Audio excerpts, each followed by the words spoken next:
Former US President Donald Trump's standing in the Republican Party remains strong and may even get a boost for the 2024 election after the FBI searched his Florida home. According to Kyle Kondik, managing editor of the non-partisan newsletter at the University of Virginia's Center for Politics. Trump's position is still strong within the Republican Party. I think one indication of that is how many Republicans rushed to Trump's defense after the news of the raid broke, even though we really don't know what the raid was necessarily about. There are some little indications here and there. There's a lot of unanswered questions, and yet a lot of Republicans are unambiguously saying that this is a witch hunt, this is all political. And so part of what sustains Trump within the Republican Party is that party elites are generally afraid to confront him on things. Now, I also think that they're afraid of Trump, but I think they're also afraid of their own voters who continue to hold Trump in high esteem.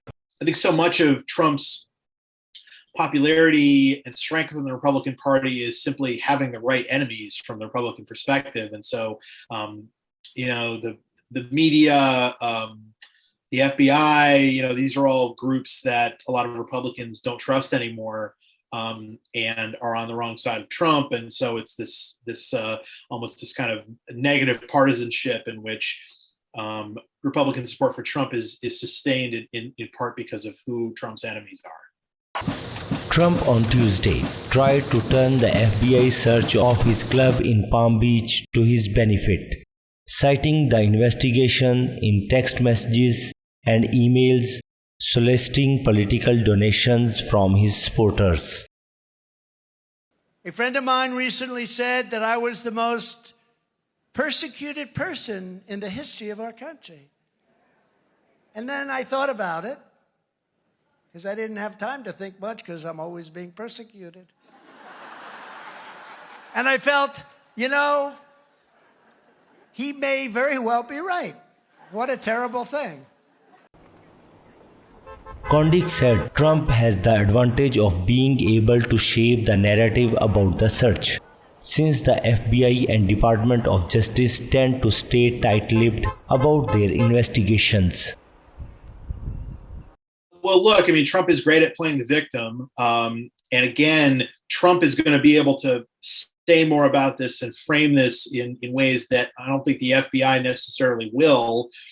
Because the FBI, DOJ they're typically pretty tight-lipped about these things. And one time when the FBI did speak about an investigation involving Hillary Clinton during the 2016 campaign, I don't necessarily know if Jim Comey came off, the FBI director at the time, actually came off well throughout all of that. So I don't know, the authorities may be a little gun shy as to what's actually going on here, but at the same time, what happened is so strange and so arguably unprecedented that I guess it'd be helpful to know more about what is exactly going on here, but I'm not holding my breath waiting for that to happen. And so into the vacuum of information about what happened, Trump and Republicans fill that vacuum by basically casting this as some sort of witch hunt, which, maybe it is, but in all likelihood, it's not. But again, it's, who knows?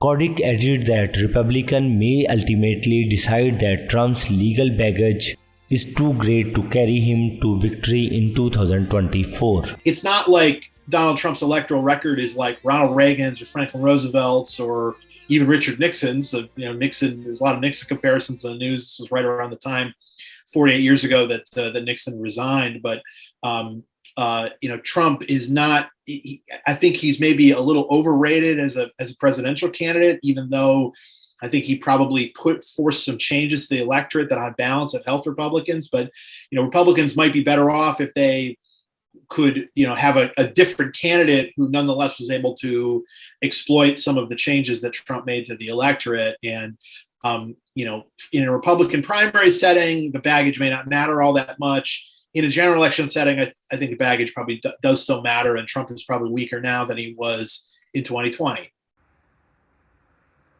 The unprecedented search of the home of a former president marked a significant escalation of the federal investigation into whether Trump illegally removed records from the White House as he was leaving office in January 2021.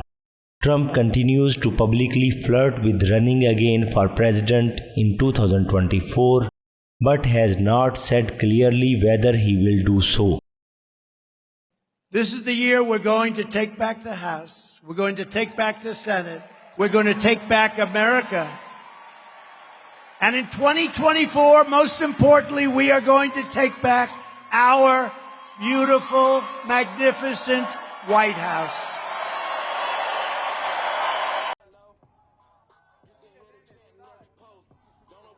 Trump tried to paint the search of his residence as a politically motivated move by President Joe Biden's administration, even as the former president plays a key role in Republican primaries ahead of the November midterm elections that will determine control of the US Congress.